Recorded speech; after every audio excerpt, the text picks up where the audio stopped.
L'écharpe dans la chair de Paul.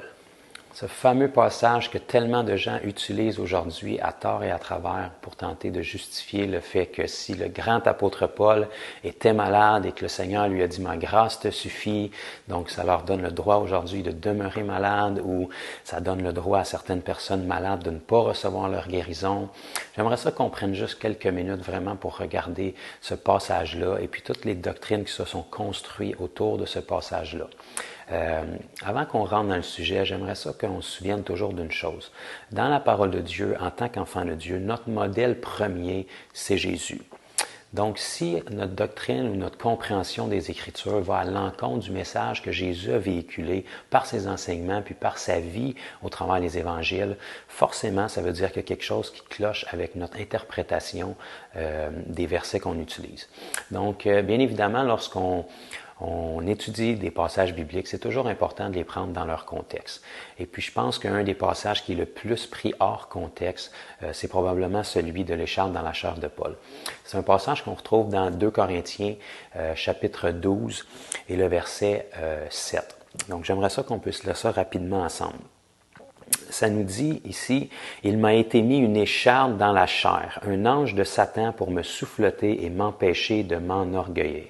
3 fois j'ai prié le Seigneur de l'éloigner de moi et il m'a dit, « Ma grâce te suffit, car ma puissance s'accomplit dans la faiblesse.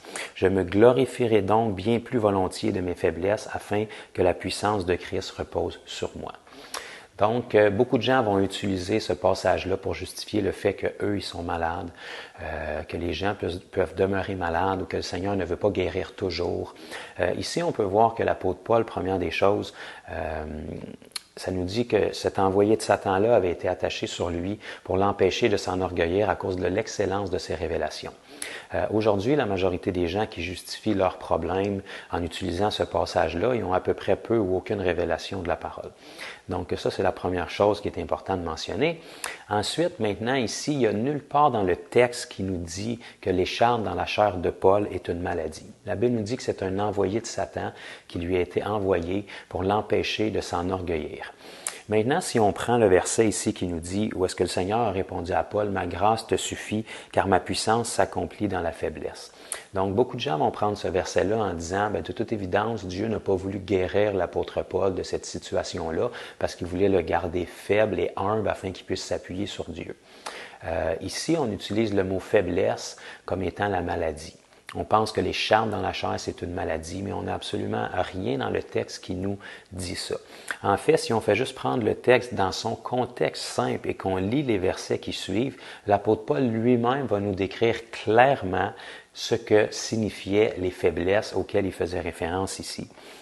Dans le verset 10, ça nous dit, c'est l'apôtre Paul lui-même qui parle et il va dire « C'est pourquoi je me plais dans les faiblesses. » Et maintenant, il va nous énumérer ce que c'est. Les outrages, les calamités, les persécutions et les détresses pour Christ, car quand je suis faible, c'est alors que je suis fort. Donc, les faiblesses que l'apôtre Paul traversait et qu'il expérimentait dans sa vie et dans son corps physique, c'était toutes les faiblesses qui étaient rattachées aux outrages, aux calamités, aux persécutions. Et si on ajuste ça avec le ministère de Jésus, c'est exactement la même chose. Jésus il a été faible dans son corps, non pas par la maladie, mais à cause des persécutions qui étaient constamment sur lui. On n'a aucune référence dans les évangiles qui nous dit que Jésus était malade. Jésus était persécuté partout où est-ce qu'il allait, et c'était la même chose pour l'apôtre Paul.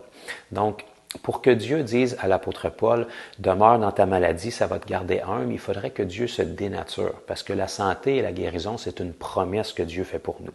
Donc Dieu ne peut pas se contredire dans ses promesses. Par contre, ce que Dieu peut faire, c'est que les persécutions sont aussi une promesse. Donc, Dieu ne pouvait pas libérer l'apôtre Paul des persécutions parce que c'était une promesse. La Bible nous dit que quiconque veut vivre pieusement ici-bas va vivre des tribulations et des persécutions.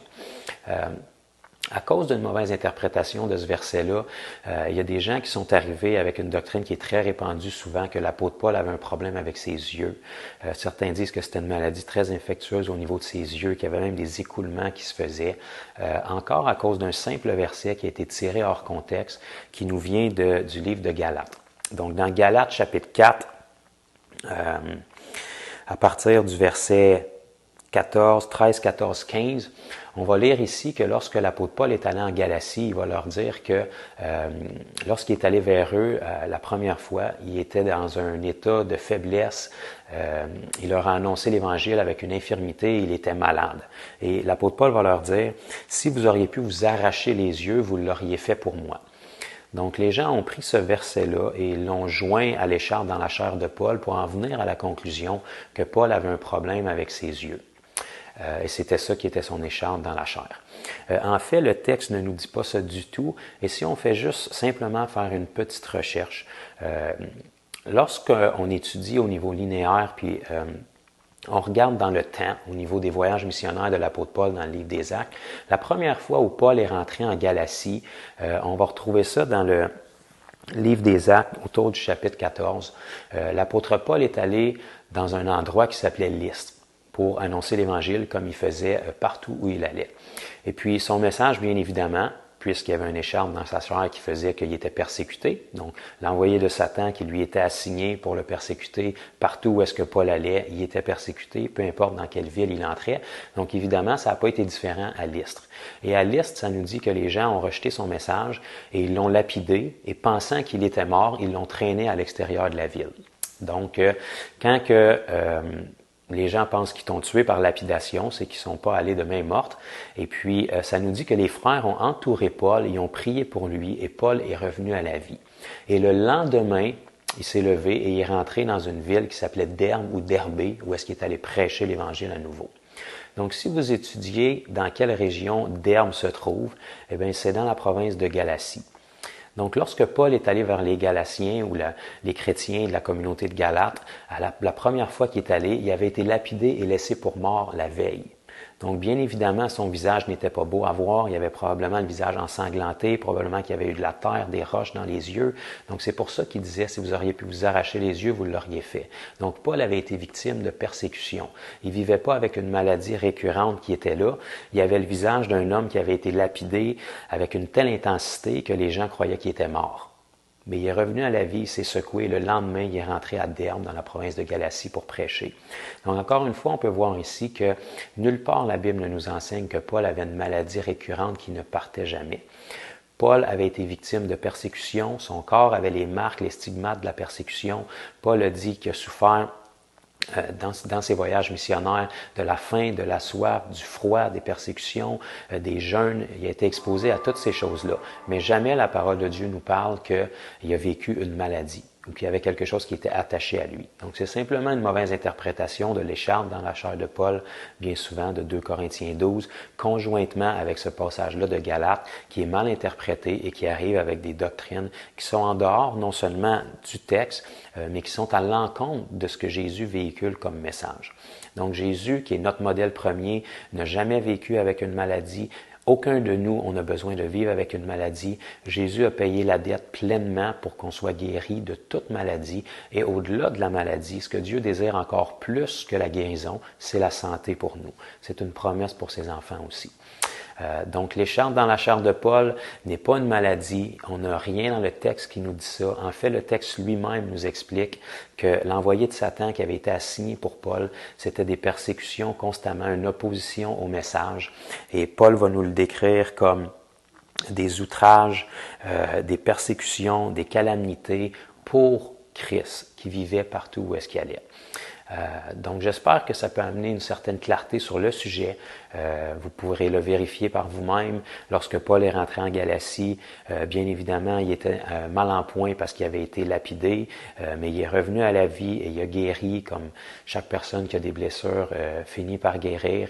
Et puis, on ne peut pas utiliser le passage de l'écharpe dans la chair de l'apôtre Paul pour justifier notre état. La santé est la portion de chaque enfant de Dieu.